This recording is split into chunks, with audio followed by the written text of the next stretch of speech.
Hi, Dave. How you doing? I'm doing well. How are you? Doing awesome. Thank you for joining us. David is joining us. You're in Brazil today, right? I am. Thanks for having me. It's a great pleasure being here with you, and excited to launch the book in Brazil. We just released the Portuguese version of the book. I'm doing a book tour, and I'll be speaking at a number of events here in the next few days. That's awesome. Well, we're so excited for you, and we appreciate David you taking your time just to talk to us about this book.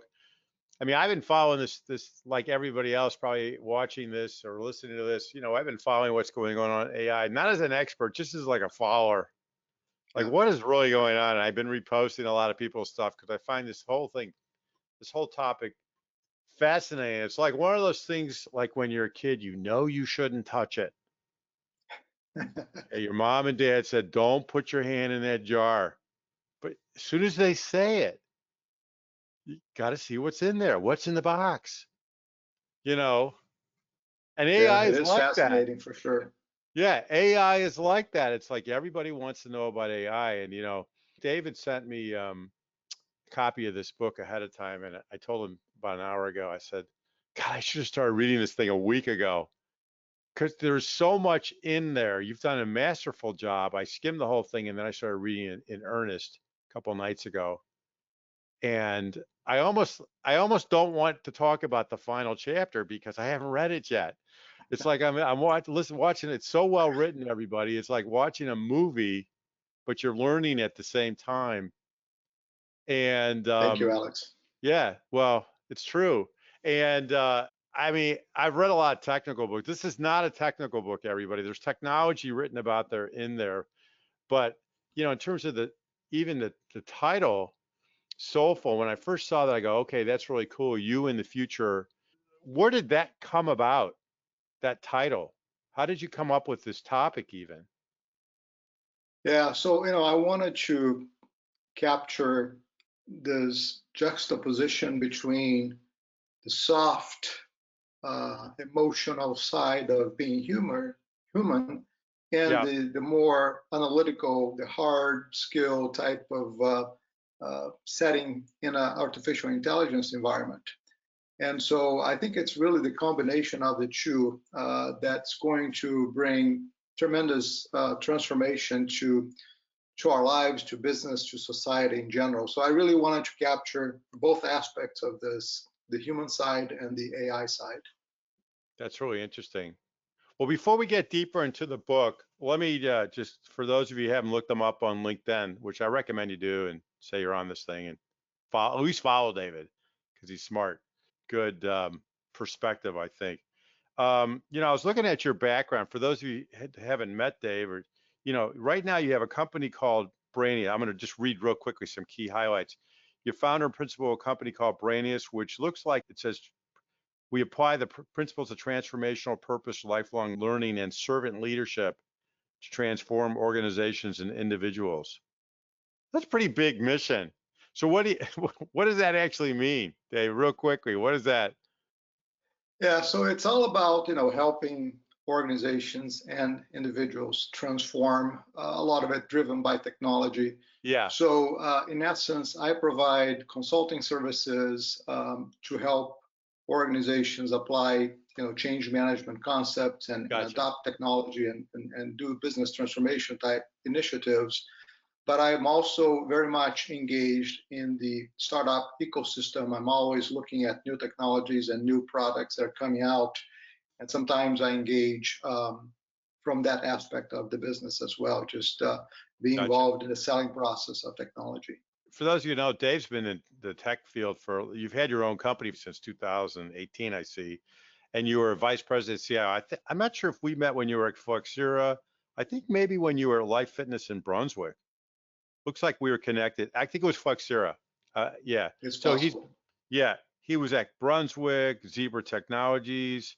Okay, so you were in head of change management at Zebra.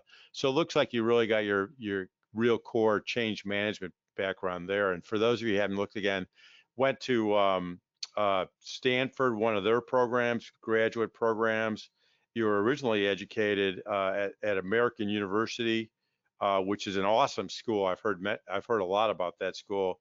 And University of North Dakota, you're grounded in BS in engineering management, and then also Federal University of Rio de Janeiro Yeah, in engineering. I always love talking to people that are in technology that come from an engineering background, yeah, because I always feel like AI, not AI, like IT people, we're all trained to like run the tech, understand it and run it. But engineers are trained to make it yeah, and run it, right? yeah, yeah, absolutely. Did you ever do any enterprise architecture in your day, or probably when you were CIO, I would imagine? Yeah, so I started my career in Silicon Valley actually. So after I got my education, I went to Silicon Valley, Yeah, and that is the epicenter of yeah, computing and all this innovation stuff. And it was yeah, really a for sure. great time in my life because I got to experience what it's like to be there. I worked at two very fast growing companies, one of which did an IPO. So just going through that experience was really rewarding. And then I actually went to Oracle and I worked at Oracle in the consulting business for 10 years. So that's really where I got, most of my experience dealing with very large, complex system implementation, systems architecture, change management, and just dealing with the challenges associated with, adopting technologies at a large scale. Gotcha. And then after Oracle, that's when I went to work, what I call, I was down the path of my CIO career, and I did a lot of learning at Zebra, and then I became a CIO at Flexera. Gotcha. All right, so that explains the whole concept of change why you're sort of thinking as a change manager. But your change, the change management you're talking about in this book is our world is about to really go a huge change. And Yeah. where do you fit in, right? That's the concept. But again, let's get back to that title again. You say Soulful, you in the future of artificial intelligence. Explain again, what do you mean by that? Like, who is this for? Who did you write this book for? Yeah, so I think the book was written for anyone that's really interested in learning more about what's going on with artificial intelligence in an easy to understand language. Like you said, it's not a technical book at all, even Yeah. though you do have to use a few technical terms, and I provide a glossary at the end to help with the understanding of those terms. But it's meant to Yep. be a book written for everyday people. Everybody's hearing a lot of buzzwords about AI, and I try to capture at a very high level, what is AI all about? How did it evolve to where we are today? And where is it like to go into the future?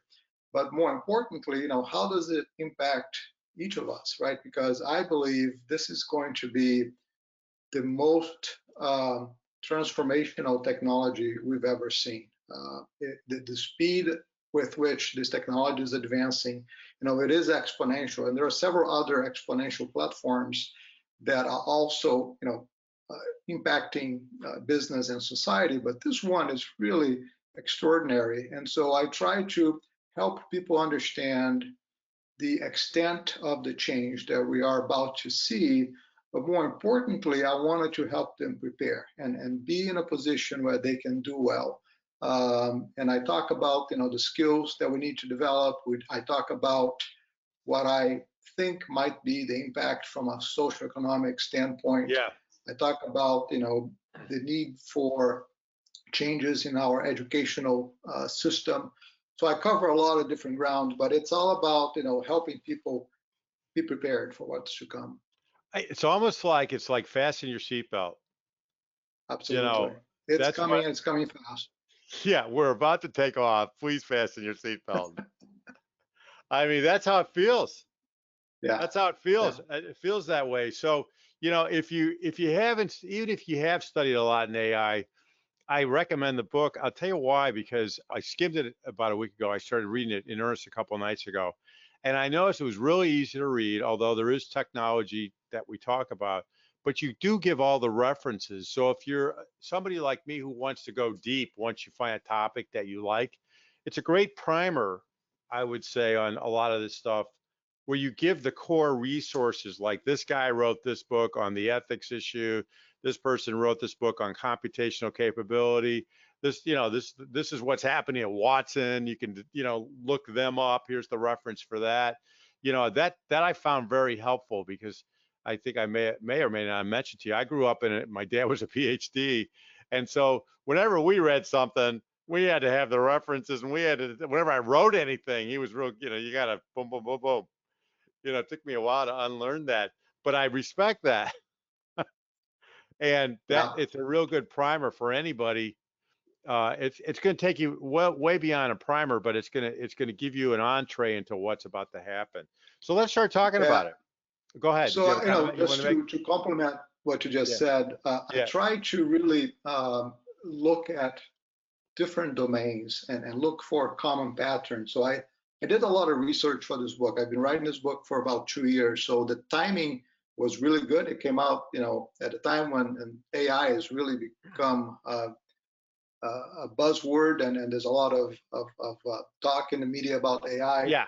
But I actually started working on this 2 years ago, and I did a lot of research in different domains. I researched social psychology, neuroscience, obviously technology, but and so I'm not an expert in all of those fields. Obviously, where I have the most expertise is in technology. But one of the things that I talk about in the book that I think is going to be really important in the future is the ability to ask the right questions of the experts and Hmm. then be able to synthesize what you get back and put it together in a cohesive manner that makes sense. And that's what I try to do in the book. That's super cool.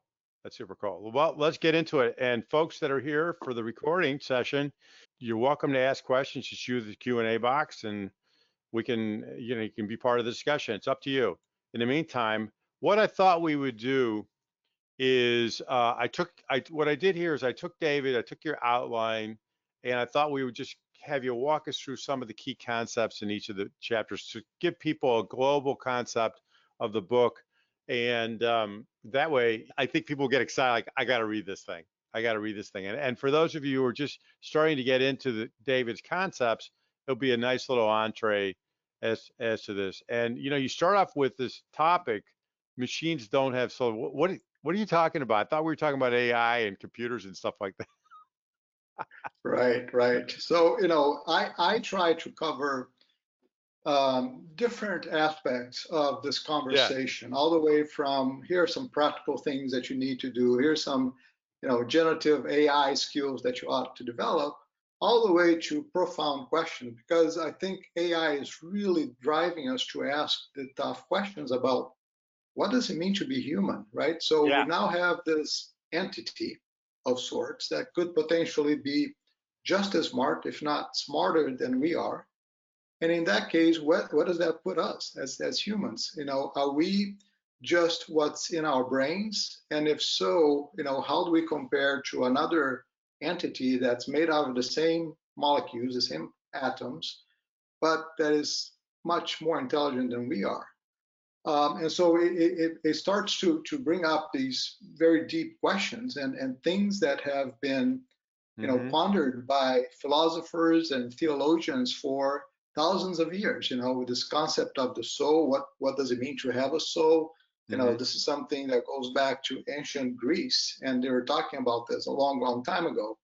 And now I think this conversation is going to resurface, because if we have these intelligent machines that could be, just as smart or smarter than we are, it does raise the question about what does it mean to be human, and why are we more valuable than those machines, which I believe we are.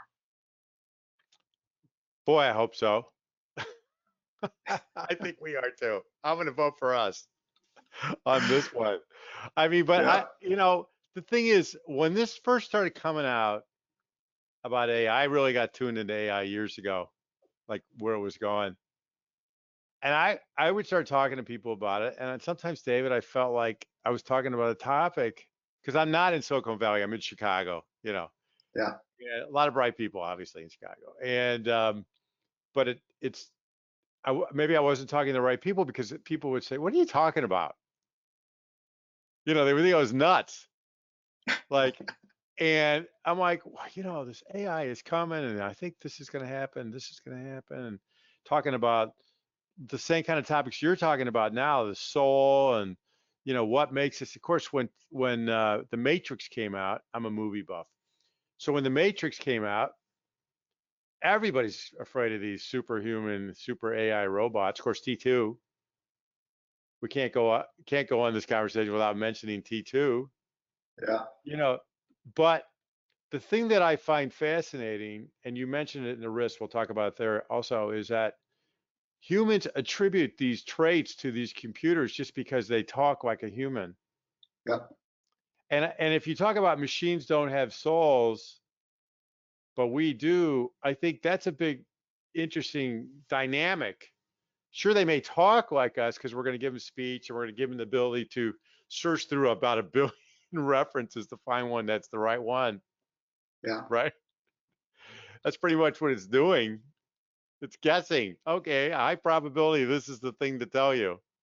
yeah, You absolutely. know. So, these large language models, it has Yeah. absolutely no understanding of what it's saying, but it says it very, very eloquently and very convincingly Yes. that it knows what it's talking about. So it does sound like it's coming from some intelligence that really understands the subject, but it doesn't. It's all probabilistic. So Right. what's interesting here is that, I think this is going to become more and more prevalent, is that the machines are going to increasingly look and seem more human. And the lines between what's human and what's not is going to start to blur. And we really need to be guarded against that, because I think, it's going to be very easy for us to use our anthropomorphizing tendencies to think that these inanimate objects are real people, and they're not. And so I think, having some clear guidelines regarding that is really important. I think you're right. And in this chapter, you talk about a bunch of different topics. I'll just read a couple of them so people will know, oh, I want to read this. The evolution of human machine collaboration, super intelligent soulless machines, which is kind of what we're talking about now. And human machine interactions. We're unique, get ready, and crossing the chasm and taking care of the soul. So, when you read that one chapter, it kind of highlights, I think, the book, where what you're saying, correct me if I'm wrong, is that this technology has the ability to really help us. We can utopian in description, Mm-hmm. where Yeah, we can, of course, my mind says dystopian, but it sounds almost like utopian, where we can figure out to make sure everybody's fed. We can figure out to make sure everybody has clothes and shelter, because we don't have to do some of these quote unquote soulless jobs, and we can be a lot more efficient to get things done. And that is one picture of the future.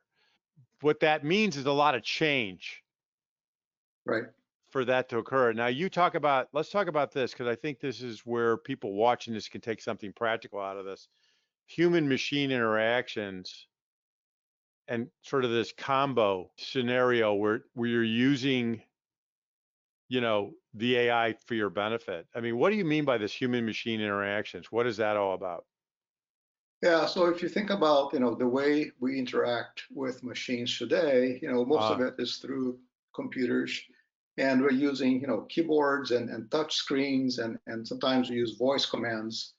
But the way we are going to interact with machines in the future is going to be much different, right? So we'll be able to use the capabilities of AR, VR. We are going to have, potentially nanobots that could be in our bloodstreams that is sending, signals and alerts, and it's cleaning our arteries. So, we talk about the potential for us to become enhanced humans, right? Cyborgs in a way. And I don't think we're too far from that. And you can take that, the spectrum is very wide. It could be as simple as, using something to aid in your day-to-day activity. I got an earpiece right now that's helped me with communication. you Yeah. could think of that becoming a chip that maybe is inserted in your brain and it's talking directly to your neurons. That's Elon Musk's Yeah. BCI It's his outfit, thing. It and works, that's where it's right? going. It's a bit scary, but it's real. So we'll be able to read our mind. I read about, I don't know if it's reading your mind, but we do put out waves Yeah, when we yeah. think, where it could maybe not read your mind, but guess kind of what, with all the other factors, kind of what you're thinking. Yeah, yeah, they did some experiments where they're actually showing pictures to people, and then they had the ability to capture, the brain waves, and from there they were sort of able to tell what kind of pictures they were seeing, which is really Uh, scary, really scary, right? was it? It does raise a lot of questions about privacy. It raises a lot of questions about, to what extent are we Yeah. going to be willing to deal with machines that can understand us better than we do, machines that know all of our vulnerabilities, that can read our thoughts. Yeah. I think that's a really conundrum because, the enticing aspect of that is that it could give you competitive advantages. But on the other side, you're exposing yourself and you don't know who is behind that machine, right? So there's that aspect of it as well. So these are really difficult conundrums that we're going to have to deal with, in a future not too far away. I think it's already starting to get here. I mean, once digital money starts to occur, but I think you're right. I mean, let's say it's the future and you walk into perfect world and everything is taken care of for you, right? Yeah, This sounds like one of these movies, but it's happening. yeah. I There's think going to it be, is one scenario. yeah, It's not an improbable scenario. I think there is yeah, a real good chance that, with AI and with all the other exponential platforms that are, growing at extraordinary speed, that we will be in a future where the machines can really produce abundance and reduce the cost of and that's living for wonderful. all of humanity. And that's Yeah, wonderful. So we'll start talking about different industries in a second because I think that's okay. important. But let's Yeah, let's let me finish this section for this chapter. sure. Uh, you talk about crossing the chasm and taking care of our souls. Those are two parts. Yeah, So real quick on crossing the chasm, you're basically saying, look, a lot of technology is about to be thrown at us really quickly. It has this potential. How do we get over to the other side? Right? That's right. the crossing chasm. Exactly. And then at Yeah. the same time taking care of our souls. So net, if you could net that little part out of what you were trying to help us with there. Yeah. So, the whole idea is I'm fairly optimistic about the future. I think we Yeah, have the potential to get to a bright future, but it's not going to happen overnight. We have to cross the chasm. And what I mean by that is, today our reality is such that we're dealing with some really difficult problems. We have, yeah, environmental issues. We have inequality. We have a financial system that's overburdened with yep, debt. And yep. we need to overcome all of those things so that we can successfully make the cross to the other side where we can find sustainable abundance, where we can find the ability to leverage the deflationary forces of these technologies so that the cost of living can be reduced, so that all of humanity can benefit from AI and not just a privileged few. That's So right. it's not going to be an easy cross. We're going to have to put all of our capabilities into making this transition. And transitions are difficult by nature, right? So we talked about change management. I lived my career in Yeah, change management. yeah, It's not easy. It's not an easy thing to do, but we have to do it. So I think it starts with the vision, right? So we need to paint a bright future, a picture of a bright future, so that people can understand that it's worthwhile, crossing the chasm. Because when we get to the other side, we have a potential for a bright future. yeah. I hear what you're saying. If you go negative up front, it's not going to Yeah, work. Yeah, it's not going to work. yeah. Now let's jump into that then. AI, humankind's ultimate invention. Now in this chapter, you talk about the evolution of AI, and then you go into some ethical concerns, which we'll touch on. I think we touch on the next slide. So just hang on that one. Yeah, So in this chapter, you talk about AI as the ultimate invention, but you also mentioned these other technologies. Let me see, I'm trying to get to this page real quick. It's not, oh, it's a PDF. I can't jump to it. You know, do me a favor, list, there's a number of technologies that are hitting us right now. yeah, yeah. And you mentioned them, but the key to all of this is computing capability, correct? Dave, Right, that's what I right. grasped from that section. Yeah. So in fact, I wrote another book about 2.5 years ago called The Exponential Era. And in that book, I list, yeah, that's the one. I list several exponential platforms, including, blockchain, robotics, material science, biotechnology, 3D printing, AI. All of these technologies are growing exponentially because they're driven by digitalization, and digitalization follows Moore's law, which is Right. exponential in nature, right? So Moore's law is all about putting more computing capability and doubling that capability every 18 months to 2 years. And it's been, able to predict the growth of computing capacity to this day. And it seemed like we were getting to the end of Moore's law. And just when we got to that point, to the physical limitations of silicon, now we got quantum computing. That's really going to open the doors to unimaginable computing capabilities, and who knows where that's going to take us. David, I looked up 2 months ago, I was reading about this and I looked up who has quantum computers. And I'm like, okay, IBM, Yeah, right? Google. I'm looking at, okay, but also some countries that aren't always so friendly. And it right. was like, that's interesting. That's interesting. Could start with passwords because I was about to do a cybersecurity event. Yeah. Forget Yeah, about so the those. expectation is, Yeah. if quantum computing continues to evolve like we think it will, in about 20 years, you'll be able to crack the most, the safest encryption capabilities that we have today. Obviously, technology creates problems and then it solves, the problem with Yeah. additional technology, right? So by then we'll be able to create better encryption. But, it just gives you a sense for the magnitude of the power of this technology. But in a positive note, it also gives you that computational capability to do more Yeah, at the price point where everybody has access to it. And I think that's where I right. think you were headed in that section. Well, I can't remember the stat, but you talked about it at some point. We would have the computational capability that of AI in everybody's hand for $1,000, Yeah, pretty and much. that can, so AI, I see AI just like any other tool, right? So it Yeah, has the potential for good and the potential for bad.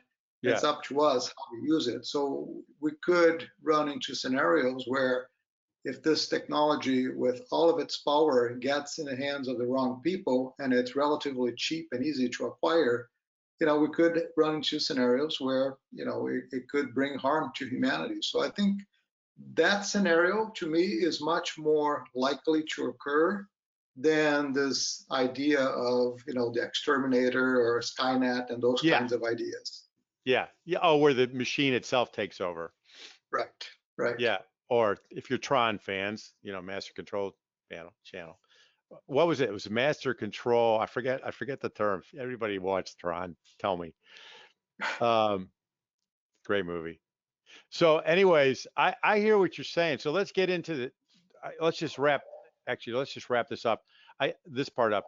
I think the key point here is computational computing is expanding exponentially at a reduced rate. We keep figuring that out, and it's giving us even more and more types of AI. And if you haven't read about this, we're all just using one type of AI right now. This I forget the phrase, the language model that GPT is, right? There's other models of AI, Yeah, correct? yeah, That we'll yeah. start to see emerge.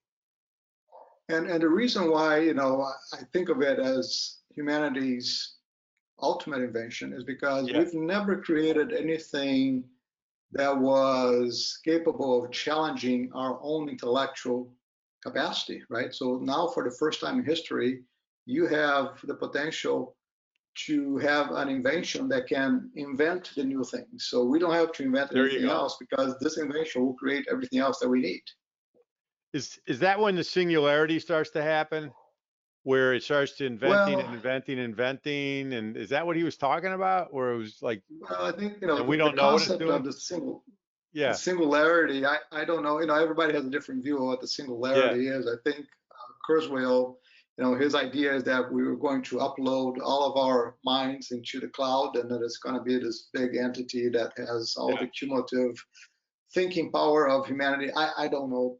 I'm not a big believer in that, but I think the idea that we're going to leverage AI to give us new capabilities, create new things that we couldn't invent before, I yeah. think that's real. And there are several examples of that. And we'll get to that. I'm going to do the next, we'll do this quickly. I don't want to be all about this, but I do want to just highlight some of the concerns. And then I want to go on your next collaborating with machines where you talk about what we can do in education and science, because I think that's some of the positive things that you're talking about that we need to Yeah, know about. yeah, So, yeah, in terms of ethical concerns, I think you already mentioned the real danger or concern that we got to be aware of is this technology, which will get into the wrong hands. And some of the people that are going to get there already are not going to be good actors. I do cybersecurity events also, and I know they're already using it to do better phishing, calling people and sound like, your mom or yeah, something like that. It's already happening. yeah, yeah. Not to mention my biggest concern is we see some horrible, like the thing that happened with the Pentagon, where they faked that the Pentagon was bombed again, and the stock market Mhm. goes down in like Yeah, for a few hours. So, yeah. if you could just maybe real quick net out each of these, we'll just talk about each of these first for a short period because you could see David, I could talk to you for 5 hours. Yeah, we But could I be wanna here get, all day, yeah, and I'd be happy to do that. that'd be great. We'll keep going. These people are going to be like, oh my God, enough already. But you don't want to leave because the next thing's the most important thing we're going to tell you. So, anyways, so let's just go through privacy and privacy and surveillance. What's the big concern there? Yeah, so I think, this technology really has the capability to invade privacy in a way that we've never seen before. So just to give you some examples, Uh-huh. we're seeing more and more people working from home. The home office movement is something that companies are trying to understand the pros and cons, but that led to the ability of companies to be monitoring employees when they're working remotely. And people are working in the privacy of their homes, but sometimes these technologies can invade that privacy in ways that are very intrusive. So I think that's one concern. Another concern is these technologies are able to detect very subtle changes in your voice tone, in temperature, in your blink rates, and from there it can make inferences about your state of mind. It can make inferences about your political views. So there's all kinds of things that this technology can infer that could also impact our privacy. So this whole idea of privacy and surveillance, I think, is a huge ethical concern that we all need to be worried about. I don't think I want to ask any more questions. It's scaring me. So I that's really fascinating. I could see all of these have two sides to the coin, right? You could use Yeah, that to help people. You could use that to hurt people. yeah, Or you could yeah, use it to identify the next terrorist or yeah. crazy shooter or something, That's right. or whatever, because you're right. The heartbeat goes up when they're going to do something, all these things start to happen. Yeah, But you could also be saying, hey, he's not gonna vote for who I want or something. I don't know. Just thinking of some third world country somewhere. Let's not talk about USA politics for a minute. yeah. But it's real. This is It real, is and real. Yeah. but it's just like anything else, right? It can be used for good. It can be used for bad. So it's up to us to set the right, guardrails and guidelines. Well, yeah. And what was it? Isaac Asimov who Yeah, the first three wrote about laws. this. I think, wasn't he? Wasn't he one of the first guys Yeah. to write about this? Where he said, my brother, I told you, read a lot, and he had a whole section in his library on Isaac Asimov. So I mean, I couldn't get past popular science. That's the level I was at, David. He's reading like science, like the stuff you read, the core stuff. I'm sticking with popular science and popular mechanics. Some cool stuff in there. Anyways, you know, if you don't remember I, Robot, everybody, if you didn't remember, that's a thing that Isaac Asimov wrote about, which the robot or the computer, the AI has this programming. He was saying that a guardrail is that it can't hurt somebody, Yeah. but Yeah. it does. It ends up doing it intentionally, or unintentionally, Right. all the time. And Right. I Right. think So, that's that. Go ahead, Dave. well, I get into this whole weird discussion about the machines figure out, oh, the best way for me to help you and not harm you is for me to kill you. Oh, It's that's just sort I heard of I a read that strange one. thinking. Or the paperclip one. What's that paperclip scenario? Have you Yeah, the read that? paperclip one that's a Explain really that to interesting everybody. concept. Yeah, go ahead. Yeah, so the paperclip story, this is all fictitious, of course, but the Yeah, whole idea is that if you tell the machine to, you set up an objective function. The objective function is for you to optimize the production with paperclips. And that's all that you tell the machines. The machine doesn't know any better. So it thinks its mission in the world is to create as many paperclips as it possibly can. So yeah, it goes out and exhausts all resources, in the world and in the universe, and fills the world with paperclips, right? So it goes back to this whole idea of, what is motivating these machines. So when we talk about machines don't have souls, that's another piece of this equation that that's I think right. is really important for us to understand. We humans have intrinsic desires. We have intrinsic needs and objectives and motivations. The machines are only motivated by whatever we impart to those machines. So we need to be really careful with, what these objective functions are and what guardrails we put around them. That's a great example. And for those of you who are like me or more in popular science world, there was a Star Trek years ago. I just remembered as you were talking, where Captain Kirk and the crew, they find a satellite. And do you remember this one? Did you watch it? They had a satellite and its job was to collect stuff and learn from it. And it had over the years kept collecting stuff, and it became this like super powerful thing.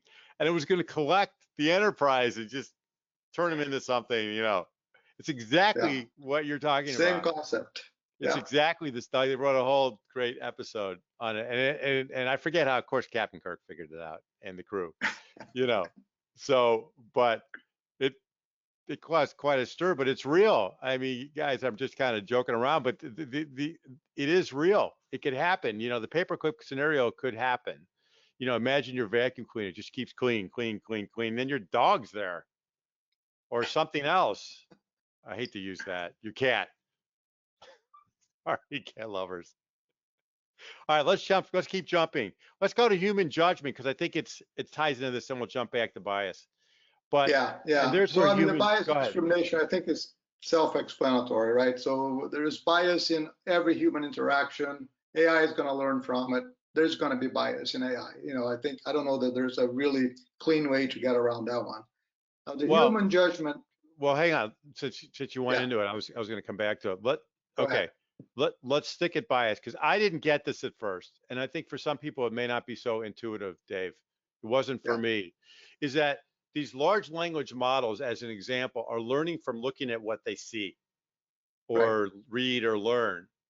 And so if the material, correct me if I'm saying it wrong, if the material that they're learning from has a built-in bias into it, then the machine will, it had, imagine a billion different rows of could be an answer, this could be an answer, this could be the answer. The bias is built in. Is that right? Absolutely, Yeah. absolutely. And Yeah. the sad thing is that a lot of what is being used to train these machines is stuff from the internet. And a lot of what we see on the internet is things from anonymous people, right? So we're really capturing the worst part of humanity to train these models. And what they're learning is not, things that reflect the best part of humanity. So there's going to be biases. There's going to be all kinds of negative things that we need to work around, and there are ways to work around this. And I think there are new technologies that are being developed to address these issues. But I think at the end of the day, if we want AI to be interacting with us, there's always going to be some bias because we humans are biased, and so there's no way around that. Yeah. Yeah, I think you're right. And real quickly, now we can get to the human judgment. That's where the judgment comes in. Where are you saying in the book that we can code the judgment in there, or that the humans always need to be able to be involved at some level? What are you saying? Well, I think that's the question, right? What should we do? So Uh-huh. if we, hypothetically, if we come up with a machine that's more intelligent than we are, then the question becomes, do we impose our judgment on the machine? Or since this machine is more intelligent, is more knowledgeable than we are, should the machine make its own judgment without human influence? Hmm. Right? I think that's a really difficult conundrum. I'm of the opinion that we should have human judgment, um, but it is a very difficult question. So I read about this scenario, and the Air Force denies it. You probably know what I'm saying, where there's the simulation of the drone. Yeah, Is that what is a drone? AI was running the drone, and they were playing a game. It was a game. It was a war game, right? And they had targets, and the the AI was motivated by points based upon finding first and then eliminating the target. And that was its mission initially, was to get the higher rating, like a video game. yeah, But in yeah. the game, it was simulating blowing things up, and and that's how it would get its big points. So what happened is, in some cases, the operator would have the judgment and say, no, we're not going to go after that one. In this Mhm. case, according to the story, and again, the Air Force denied that it happened, and it was just a simulation, that the AI realized, once the operator said, no, we're not going to go after that target, that it should just eliminate the operator. Mhm. And There you go. and this is exactly what you're talking about. Yeah, You yeah. know, so was was that? Do you know? Did that actually happen, or did somebody just make that scenario up as an illustration of what could happen? Does I'm not sure it matters.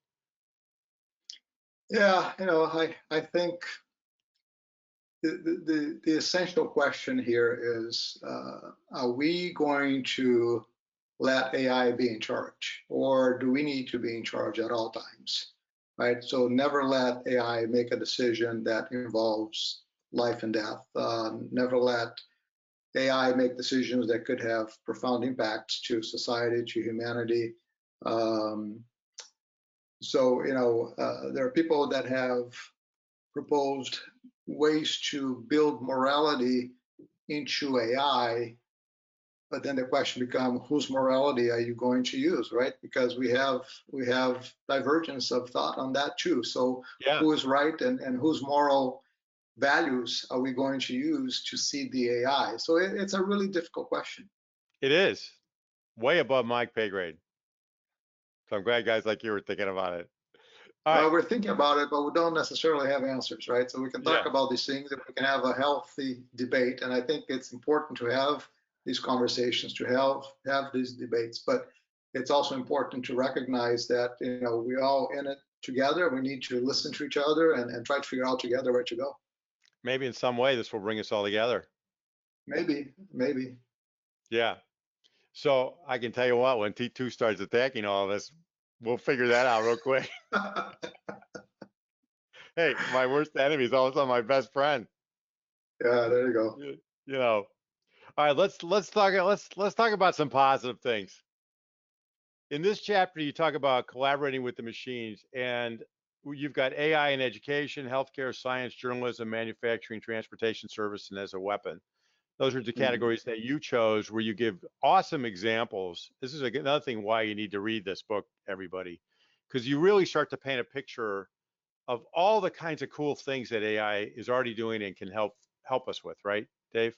So why don't we pick Mhm. some that's healthcare, and Yeah. maybe show us some great, tell us one, or just tell us an example or two, and maybe we'll do a couple that you want to.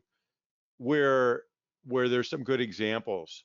So let's start with healthcare. Yeah, Like you said, I chose several different industries, several different examples to illustrate the point that AI is already being used effectively in all of these different domains and industries. And the expectation is that they will continue to grow and impact more and more industries. But in healthcare in particular, we can see AI being used in many different ways. So from a diagnosis standpoint, we're already seeing AI vision capabilities to be able to detect cancer and to be more accurate from a radiology perspective than humans. that's amazing. Um, yeah, and I think we will increasingly see more and more AI being used in diagnosis. So that doesn't mean that the doctor is going to be left out of the equation. I think doctors will continue to have a role. The doctors are going to make the ultimate decision about the diagnosis and the treatment.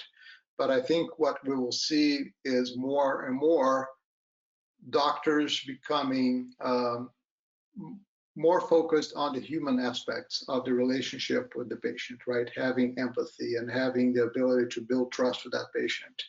And then also being very capable of leveraging the technology to make the right diagnosis and also leveraging the technology to help choose the right treatment.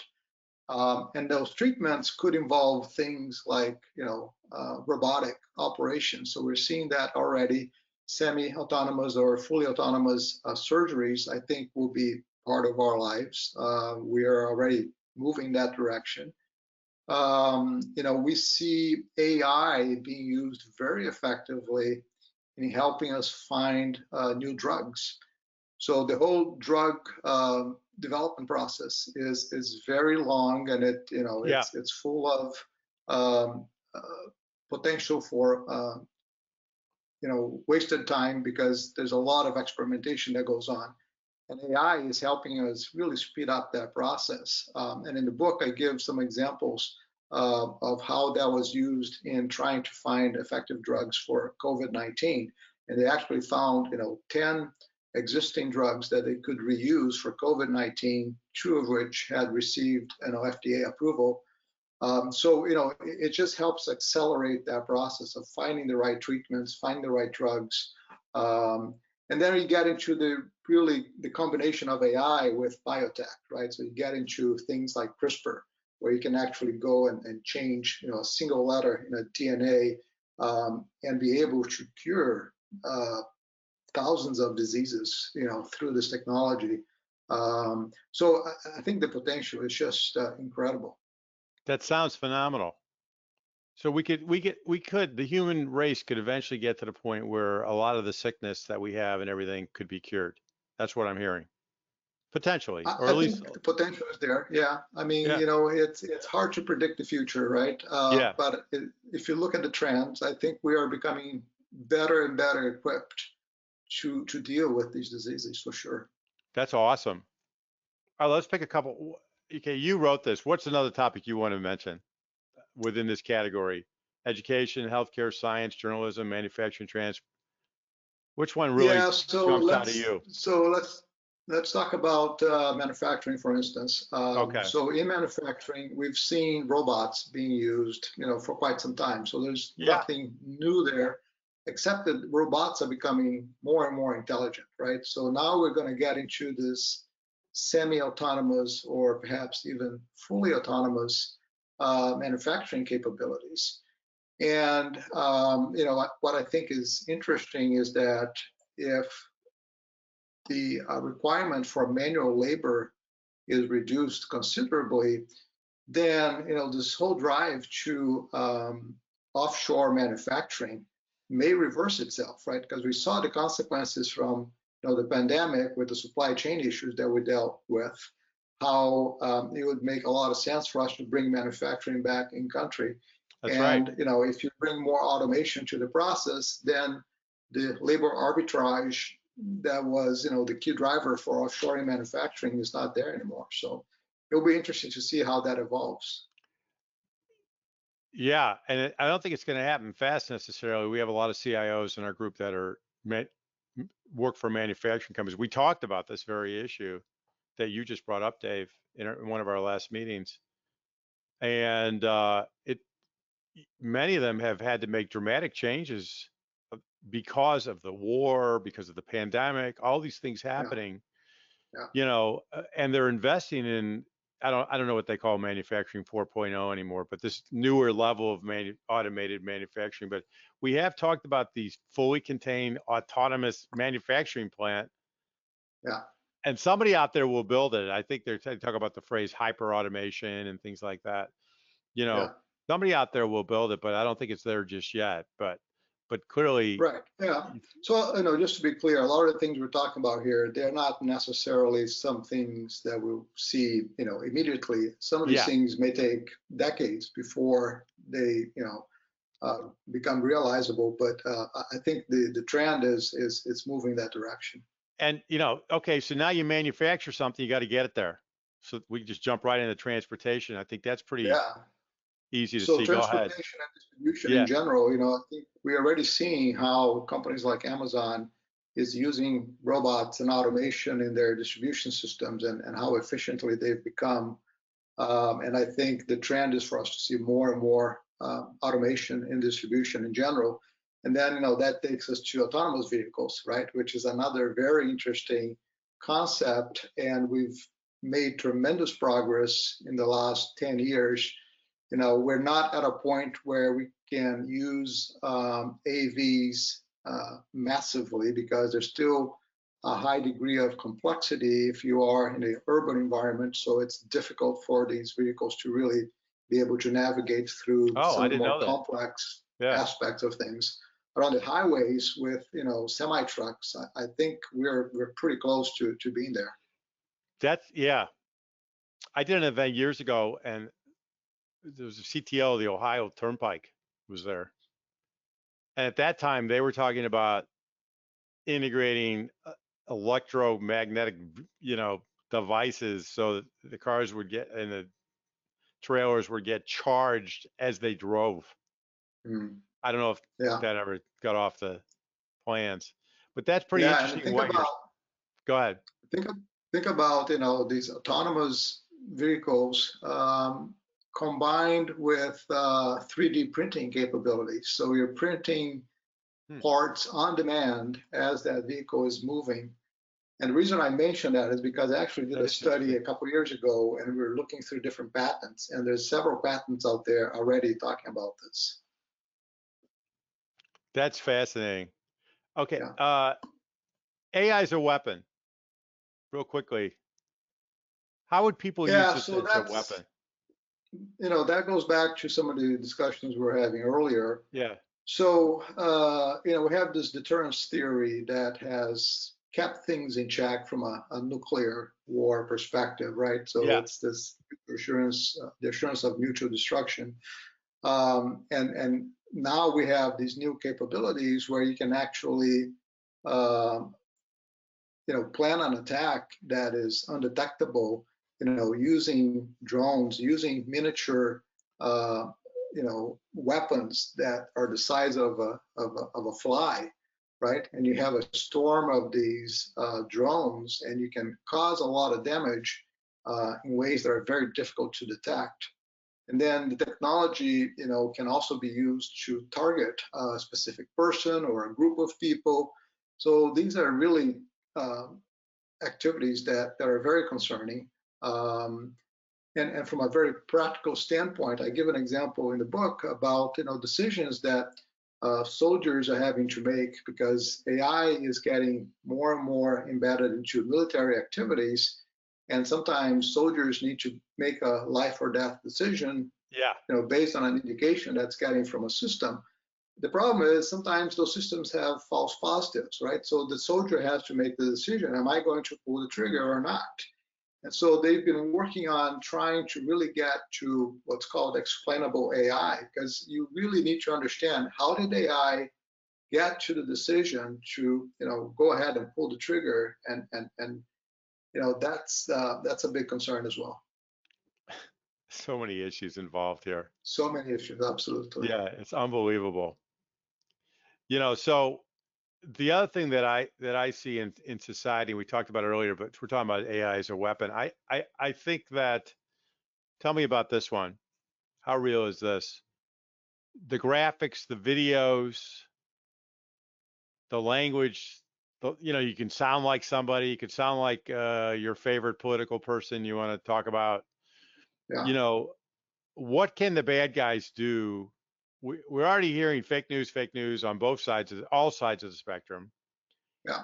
What can the bad guys do that could really cause a problem right now? Yeah, they're already doing it. So, with the deep fake, right? So the deep fake Yeah. technology makes somebody seem like it's the real person, in terms of the voice, the intonation, the way they look, whether it's video, audio, it Uh-huh. can make somebody sound just like the person it's imitating. And to a human, you can't tell the difference, right? So scammers are already using this, calling people saying, I'm such and such, I'm your daughter, right? And I'm here stranded. I need you to send me money now, right? And it So sounds that's like your already daughter, happening. and it looks like her phone. Absolutely, absolutely. So we need to be really guarded. I think we're getting smarter and smarter about, dealing with these kinds of things. For instance, I don't answer my phone anymore unless I know who is calling me. So I think we're going to evolve to become smarter about these things and really, double check messages that we get or Yeah. calls that we get unexpectedly. But, there's a lot of vulnerability out there still. Here's the one that scares me. Something like the day before an election, you see a viral video go out. Yeah. Somebody saying something that he or she shouldn't be saying. Yeah. Oh, just released. This is so and so saying this, or so and so got hurt, or, because I go back to the example that just happened a couple of weeks ago and it affected the stock market for 5 hours. Somebody could have made a lot of money on that if they Yeah. knew that was going to happen, Dave. So how are we going to get around that one? How are we Yeah. going to So I know think if stuff is real?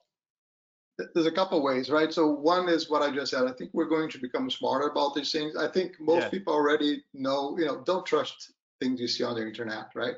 I think it's already common knowledge, and most people know that. If you're gonna, read something on the internet or watch a video on the internet, make sure you double check the source, right? So I think that's going to become more common. Yeah. But we're also developing technologies that are able to detect, these fake videos. So it's the same technology that creates the deepfakes that will be able to make the detection. So they're also talking about, anti-deepfake software. So in the same way that when computing came about, we had this thing called a virus, and then we developed antivirus software. Yeah. It's the same idea, right? So technology is going to solve some of the technology problems, but in the meantime, there's vulnerability. Let's net this chapter out a little, and then we'll go to, I think, learning the skills of the future, and then towards the end where you're talking about this really cool future. Because I think that's the promise of your book. Not the promise, but the hope, I would Yeah, say.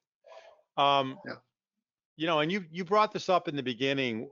When you think of AI, what makes us people uniquely human? And you have a whole chapter on that. You talk about consciousness, motivation, optimal yeah. performance and flow, the magnificent human brain, social and emotional needs. A lot of pretty intense topics here. Can you wrap all that up in like a 1 minute soundbite? I'll No. try. All right, go ahead, Dave. So let's start with what differentiates us from machines, right? So in the book, Yeah. I talk about this incident that happened at Google, where this engineer thought, their Lambda system was sentient. And we got a lot of attention in the media because this guy was saying, this thing is like a kid, and supposedly the system said, hey, I want you to know that I have feelings and I'm just like any other person, so don't kill me, right? And then this guy sent out this email to 200 people saying, Google is putting me on leave, but in my absence, make sure you take good care of this Lambda system because it's just a good kid trying to do good things for humanity. So, it brings up this whole conversation about what does that mean? What does it mean to be sentient? What is consciousness? And are humans the only, ones that can be conscious, or can machines become conscious as well? So it gets into this whole conversation about what consciousness really is. And the interesting thing is, we haven't been able to really uh, describe from a scientific standpoint what consciousness is. I think we have some clues, but we really don't have a good theory, a good way to know what it is, to know how it works. And I think it could be one of those things that's just going to remain a mystery forever. But we do know that we are conscious, right? So I know what it feels like to be me. You know what it feels like to be you. But does the AI know what it feels like to be it? And that's the question that I think is one of the things that differentiates us from machines. We are conscious. Yeah. I don't personally believe machines will become conscious. I think they will look like they're conscious. They're going to be able to imitate humans in ways that will make it seem like they're human, but they're not. Yeah. And then the other piece is, the thing that we talked about earlier, which is they don't have any intrinsic needs. We humans, we have an intrinsic need to know, who are we, where did we come from, what's our purpose, why are we here? We have all these big questions that we are really curious about, and I don't think machines necessarily will have that kind of a desire, an intrinsic desire. So anything that the machines will be motivated by, I believe, will be based on things that we impart on the machines. Or another machine imparts on a machine. Yeah, Somehow absolutely. it gets here's your mission kind of thing. Michael just mentioned interesting Air Force example, reminds me of Asimov's laws of robotics may not injure a human being. Mike, we talked about that a few minutes right before we went into that. So I agree with you. Um, so in terms of what makes us uniquely human, that's really interesting. I've read a few things on this, not a lot. I remember I'm at the popular science level, and to me, a lot of it is like ego, awareness. That's what you're saying. It's the awareness. I'm thinking this. I'm aware of that, and I'm aware that's not me. I'm aware of me, and I'm aware I'm thinking of me. You know what I'm saying? Yeah. Deepak, I listen to Deepak all the time. Chopra. He talks about this all the time. There's something called the theory of mind, which Yeah. is, our ability to think about thinking, right? And to have this framework where I can think about, how you as a separate person may be thinking something different than me. But consciousness is even bigger than that, right? So consciousness is everything. It's our mental state. It's who we are. It's our identity. It's our desires. And I don't think we can build that into a machine necessarily. Gosh, I don't know. If we go into quantum physics for a minute, I'm sure you know about that too. Deepak talks about quantum physics, and he basically says at the end of the day, everything's all created from the same material, right, Dave? And so, is that true? I Well, mean, I think if so, so there, so now we go into the deep, right? So yeah, it depends on your belief system, right? So if you believe that everything that we are and everything that we do is based on, the physical realm, right? It's all about atoms yeah, and molecules, then yes, we're all made of the same atoms, the same molecules, same there's stuff. nothing Yeah, else out there. But if you believe that we are not just biological beings, we're actually spiritual beings, and there is another dimension beyond the physical, then it's a different conversation. which I do. I know you do. You talk about it in the book. But what's really interesting about this is it really does bring up the topic of God. Yeah, When you talk about what makes us human, you can't not talk about whether God or not, yeah, absolutely. and you bring that up in the book. And he's Yeah, not, by the way, for someone watching this, he's not promoting anything. He's just talking, you talk about a little. And it really is an interesting conversation because I agree with you. I think that it's going to look like a duck, act like a duck, talk like a duck, but it may not be a duck, you know? Yeah. But we may And not I know the think difference, you what's know? interesting is that, it's really forcing us to have these conversations and have Right. these thoughts and come to terms with, what do I really believe, right? Do I believe in God? Do I believe in the soul? Do I Yeah. believe in spiritual beings or not? And if the answer is no, I don't, then there's some really tough questions that we need to deal with, which is, okay, so now we got this intelligent robot that's more intelligent than you. Should you, kill a human being to save a robot? And if the Okay. answer is no, why not? Why not, right? Now we get into the future. Who's running it? Okay. When you read the dystopian technocrats running stuff, there isn't a movie script out there where it ends well, Yeah, unless he or she believes in a higher power. I'll just say that, yeah, David, you yeah, know. absolutely. And I go to movie scripts and things like that because people do think about that stuff, and that's where they're allowed to create and think about the future, Yeah, you know. yeah, So, all right, learning the skills of the future. Let's get back to the Earth here for a minute. You're watching this. AI is here. It's coming. What do I do? What do I do, Dave? You know, if yeah. you're a white collar worker, if you're a blue collar worker, anywhere in between, what do you recommend people do to at this point?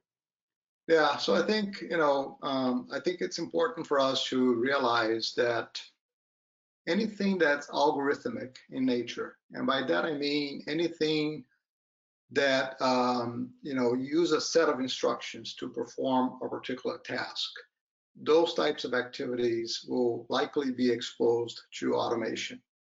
But we humans have, unique human capabilities that we can bring to this equation, right? In a collaborative effort with AI that, at least so far, the machines are not able to replicate.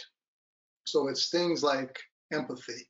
It's things like, developing relationships and trust and the ability to come up with genuine innovative ideas.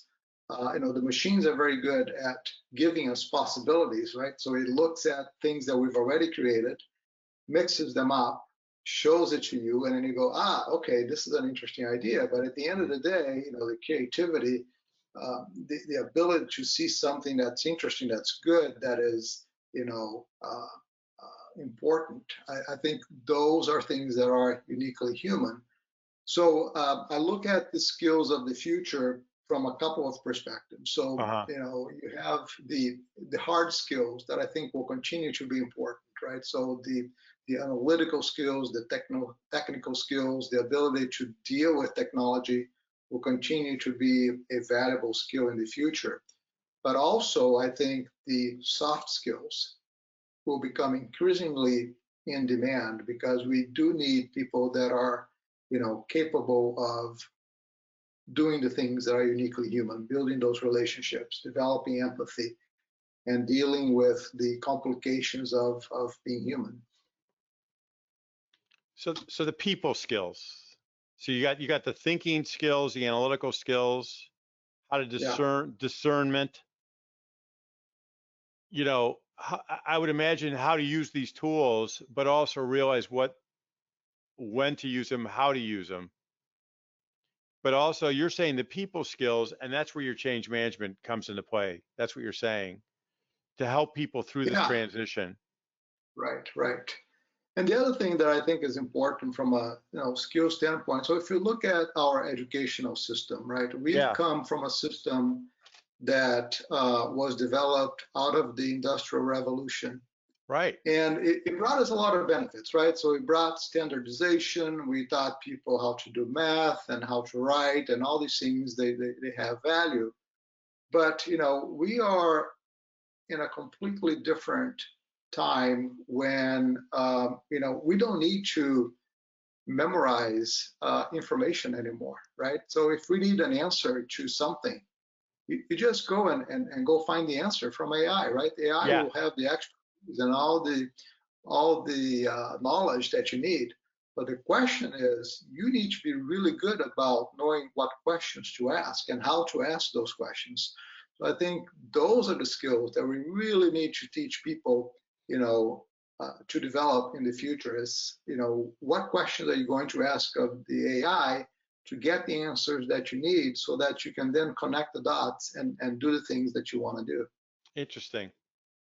That's really fascinating. It's almost like you see in when lawyers get trained. This, I think it's called the Socratic method, isn't it? Uh-huh. Isn't it where the teacher asks the question and Yeah. it's that kind of thinking that you're talking about. Yeah. Yeah. Yeah, Absolutely. that's fascinating.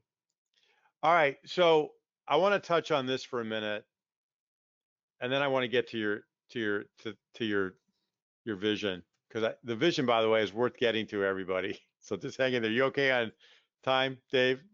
Yeah. Are we Yeah. good? All right. I Absolutely. mean, like I said, We're I could good. talk to you for hours, but I want to do you justice here, because I think you've really got a great picture of the future here. I think everybody should get this book. Um, a post-scarcity future. First of all, I want to play devil's advocate for a minute. Come on, really? Sure. I mean, how is AI going to solve all these problems? You talk about transportation, housing, food, healthcare. I mean, I'm all for it. I think it's great. I can't wait to lie back by the pool, have the robots give me my pina colada if they choose to, Yeah. if it's in their mission. Well, according to our biometrics of this guy, he's drank a little too much. Go ahead. I'm done with my Yeah. thing. So, Yeah, I mean, it's, so just to set the stage here, you please. this is not something that we're talking about is going to happen, tomorrow or, in a couple of weeks. Okay. This is the long-term, vision, right? So keep that in mind. So the other thing that's important to keep in mind is that we come from a scarcity mindset. There So you I go. think it's Yeah. really difficult for us as humans to envision a abundance mindset because we're not used to it. It's not in our culture. It's not in the way we do things. The scarcity mindset has set the stage for everything that we've done for hundreds of years, You're and right. so it's difficult for us to envision that. But it's no different than envisioning exponential, right? It's really hard for the linear mind to really envision the speed of which the exponential curve increases once it hits that inflection point. So it's the same concept. I think these technologies are growing exponentially, and it's really hard for us to understand what that really means. But in my view, I think it does mean that we have the potential to reach a post-scarcity future. Now, the challenge, and that's why I talk about the transition, is that Yeah. we need to get to that point. We're not there yet. It's going to take time. In the meantime, we got all these problems. We got increasing debt levels that Yeah. the system is close to collapsing. If we don't take care of this debt, we could have a real problem here. We have an environment that is getting to the point where it may have irreversible damage. We have inequality. We have all these things that we need to deal with, and Yes. that's where we need to work during this transition to not let the system collapse and buy enough time so that these exponential technologies will then be at a point where it can produce enough material goods to address, most needs of humanity from a material standpoint. This chapter, I think, is one of your coolest chapters. As I was flipping through it the other day, I'll just some of the subtopics, so someone will say, I want to read this. Because I think, David, it's a great, this and the next one. Abundance in a deflationary environment, cognitive biases, the pessimism engine. By the way, I'm actually very positive. I was just asking you that question because I think that's a rational question. Is like, how is this going to help, right? Yeah, and I think But it's a good question. I mean, we ought to be asking those questions. yeah, You know, I think it's very healthy for us to ask the questions, have healthy debates, talk about the stuff because these are the real questions that we're going to be facing the next several years and decades. But you do, even though I'm positive, I still think hard work linear. And what you're saying is, if you tap into some of the stuff, it could go like that. And I, of course, I'm thinking about personal, but it could also be for our country, for the world, is what you're Yeah, saying. That's the correct. point. That's the Yeah, point. So that's why in the beginning of this, you talk about servant leadership.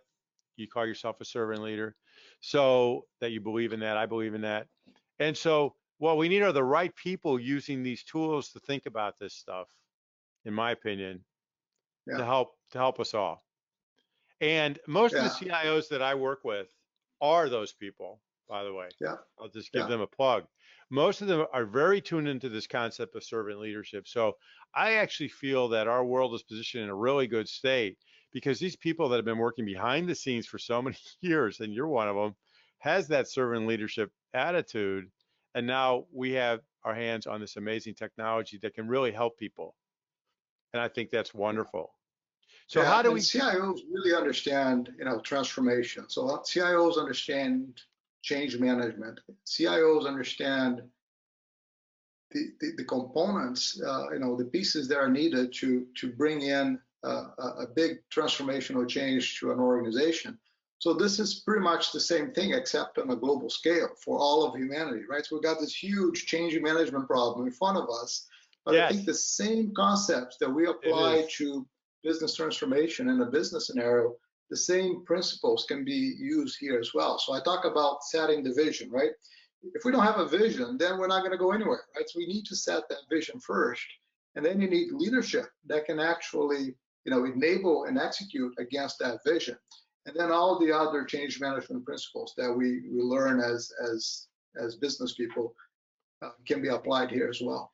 So this is your vision statement, the post scarcity future. Yeah, And then here, this is where you talk about reaching for a higher purpose. This is your conclusion. Here is where you a post scarcity future. So you set the stage and you say, this is a potential future with this that this technology could help us with, which we all want. Even the bad guys, except some really evil people. I'd say most bad guys just want to be fed, just want to have the same stuff. They just don't mind doing it. They don't mind stealing, you know. But if we have a scenario where a lot of these needs can be taken care of, what are you talking about when you say reaching for a higher purpose? yeah. So if we think about where we've come from, so Yeah, we've come from this scarcity mindset.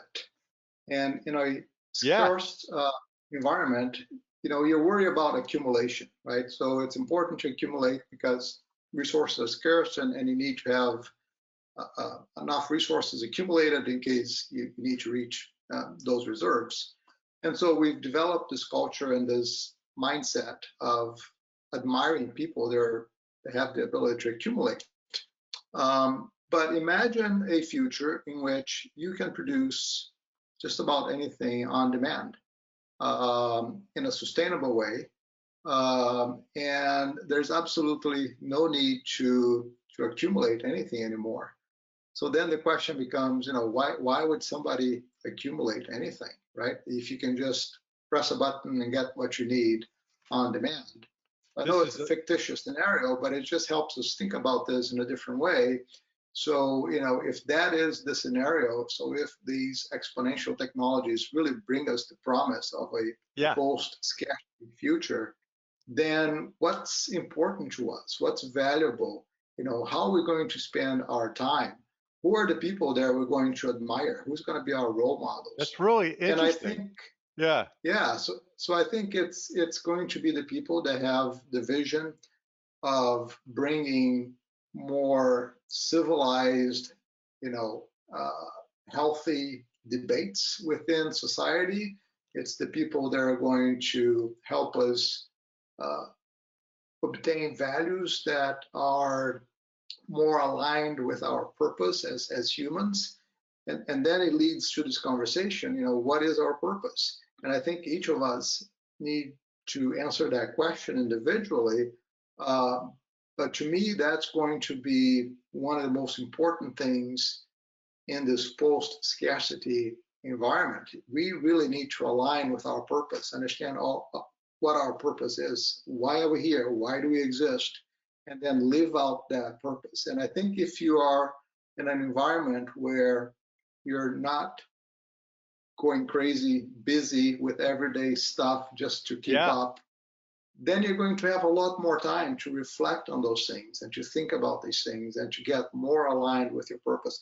So that's my hope. That's the vision that I'd like to leave I with love you that. today. I mean, I read a lot about abundance consciousness and stuff like that. You are right on target. I think you're right on target. And what is it? Adam Smith, wasn't he the guy that created this scarcity model? Wasn't it? Yeah, He I think it had labor. something to do with it. Yeah, Yeah, yeah. Beck. Hey, I remembered something. So, we're limited resources. It dictates what we do, how we think, all that.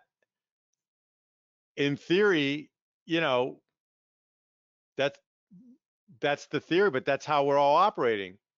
And yeah. your It drives premise, everything. It drives the it world, does. right? It does. It drives what you think about. You get up, I gotta have coffee so I can go to work, blah, blah, blah. Yeah, yeah, And I want the rich husband, I want the rich wife, I want, this or that, I'm doing this. Then you get there, then you read about these rock stars and all these other people that make it, and then they're unhappy. Not all of them, by the way, David. I would say a lot of them are happy. But they yeah, have to figure this out. They have to figure out this issue right here that you're talking about, yeah, which you can yeah. jump to the chase. You can already get abundance consciousness. You can jump to the chase and say, why are you here? Which is what the servant leadership is all about. Find your Absolutely. purpose. So I Yeah, had no idea we'd be ending the conversation about find your purpose. But I told everybody the book is a great book. I told you it's a great book because at the end of the day, if you say, what is AI? Then you have to say, who are we? right, Who created us? How do we get created? What makes us any different? What's my right. purpose? Right, David? That's where you're going with this, right? Those are the big questions, and I think it's really interesting that it's a technology transformation that's helping us think about these things in a deeper level. The fact that you wrote about this is awesome. I think Thank it's you. so great. I think everybody should read this book or talk about this book and talk about what you're talking about because as you get to know me, this is the kind of stuff my son and we talk about this stuff all the time. Yeah, Abundance consciousness, helping other people, the whole thing in a world that's a material world. yeah, yeah, And what I'm hearing from you is that this technology has the capability to actually make a lot of this happen if the right people help make it happen. So, yeah. The thing that I talk about is, again, it's AI is not going to solve all of humanity's problems, right? So no, we have this human condition that doesn't change. I mean, we're still going to deal with pride. We're still going to deal with, the need to control. So all of these right. things are going to continue to impact human relations. So that doesn't change at all. But what might change is some of the socioeconomic um, frameworks that we work under that may change the way we think about value, the way we think about time, the way we think about, why do I work? Do I work just to make money, or do I work because there's a higher purpose that's driving me to do this Yeah. work? Well, clearly you have a higher purpose. No one would have done all this work and wrote this thing. So I want to thank you for writing the book, first of all, and taking the Thank you, time. I know, Alex. yeah, David, I know how hard this is to write something like this. And It takes a lot of work for sure. yeah, and hopefully a lot of people will read it or watch one of these little segments and they'll get turned on to your stuff and what you're talking about and go to, you have a blog, right? Also, David, I have what's a it called? website. I blog on it once in a while. I'd love to get people's opinions. Yeah, I'd love to hear what people think. So if your audience has a chance to let me know, either contact me directly or if they want to leave a review on Amazon, I'd love that as well. So yeah. thank you. Okay. Well, I let's do this. Anybody have any here? We'll go to this segment. Any questions? We only got a few people left because we went so long. That's okay because we got a lot of great material here to share. And on each of the things that I share, I'll point to your LinkedIn and to your book. What you tell me, and I'll I do it. appreciate it. Yeah. All right. Does any Davis or Jorge or Mike or Ted, you guys are here. Anybody have any questions? Great chat. George says, great job. Great chat. Yeah, it was, George, wasn't it? Awesome. It was very good. I'll tell you what, I just really appreciate. Oh, Michael's got a quick question. Go ahead. Mike, I'm just gonna let you talk. Okay, you're on, Mike, like a radio Okay, show. great. You're on. Hi, Mike. Thanks, Alex. Hi, Alex. Hi, David. I am Hi, sorry Mike. I did come in late, as usual. I'm attempting to multitask, so that means I'm doing nothing well. I wanted to just get your thought, David, about one thing that I tell people about AI is in your daily interactions, your online lives and personas, when you are consuming a service, especially when it's a service that's free to you, um, data is being collected about you. And one thing that you should be aware of is that fact and try to exercise some control of that data that's being collected about you, because that forms a small piece of larger data sets that in turn get used in all types of modeling and with algorithms. And I just wondered what your thoughts were on what individuals can do to exercise some control of this growing um, industry, this growing movement to use artificial intelligence for various purposes. Yeah, absolutely. So I think you're on to something that's really important, right? And so we talked a little bit about the privacy issue, and I think that's what this question touches on. AI learns from data, right? And the data that it's using to learn is data that's available on the internet or through articles and books. And it's also learning about us individually. And so we need to be really aware of some of the privacy concerns that pertain to all of us. And some of it is just, the breadcrumbs that we leave behind when we interact with digital tools. Whether you're searching the web or whether you're using Gmail or talking to Alexa, all of these things, they are learning about you individually. And with AI's capability, it's going to be able to make inferences about you and to connect the dots in ways that are surprising. So, there are regulations that are trying to help address this issue. To what extent those regulations are effective, I'm not quite sure. I think we all need to be aware of, these privacy concerns. I think most people ignore, these privacy documents. Nobody has the patience to read through, 10 pages of privacy documents. So we just say, okay, yes, I accept it, But you are leaving behind data about you, and that data can be used in multiple ways. So I think you need to be aware of it. I think it's a good idea to avoid some of the digital tools or websites that are not trustworthy. So just be careful, I think is the message. Right. Thank you, David. Thanks, Alex. Thanks, Mike. Sure. Good to see you here. Good to have you here. We have learned how to program, yes or no? Is this how to program, maybe? There he is. Hi, Ted. Okay. Hi there. Hi. The question that I wrote was, we have learned how to program with yes or no. Is this now how to program maybe? So what you're saying is the answers are not binary anymore. Is that right? Well, I grew up with binary choices.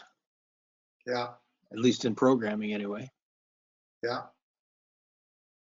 So, I think that brings us back to the conversation about, I think the machines are going to be extremely good at dealing with binary questions and answers. Where we need humans is to really play in that gray area, right? Where there's no, it's the the difficult problems that artists deal with all the time. You know, it's about beauty and aesthetics and things that only a human can understand. That's really in that gray area. It's not a yes or a no, it's a maybe. So I think it's a great point because it's very easy for us to program binary answers into computers. But I think a lot of the things that we're going to deal with in a very complex world are not binary in nature.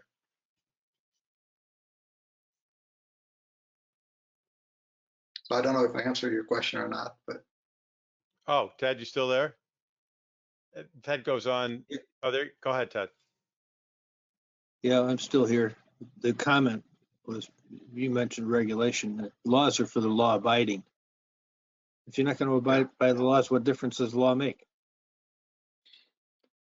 Yeah, so that's, you know, the difficulty that we deal with in today's world. You know, regulations try to do the best they can to help protect us, but they're not always effective. And case in point, there are people that don't abide by those laws. So, you know, I think there's a need for us to do some level of regulation. Sometimes it's helpful. Sometimes they go overboard and they regulate more than they should. But I like to think that regulation does play a role in helping us address some of these issues, but it's not going to address all the issues. Yeah, it's going to be interesting. All right, Ted. Good. Thank you. Some good questions here. We just had a great conversation with David Espindola, who's the founder of Brainyus and principal author of Soulful, You in the Future of Artificial Intelligence. And I got to tell you, David, this was an awesome book, an awesome conversation. And in this video, you'll see a link to the whole conversation and a link to this book. So I highly recommend that you read this book. If you're interested in anything that's going on in AI and what AI can do for all of us and so some of the societal issues, this is the book for you. So David, thank you for writing it. And I highly recommend, if you're interested in this topic, you read this book. Thank you so much, Alex. I really appreciate your kind comments. It means a lot to me coming from you, and I really appreciate the opportunity to share the book and these ideas with you and your audience. Yes, great to have you here. Thank you so much.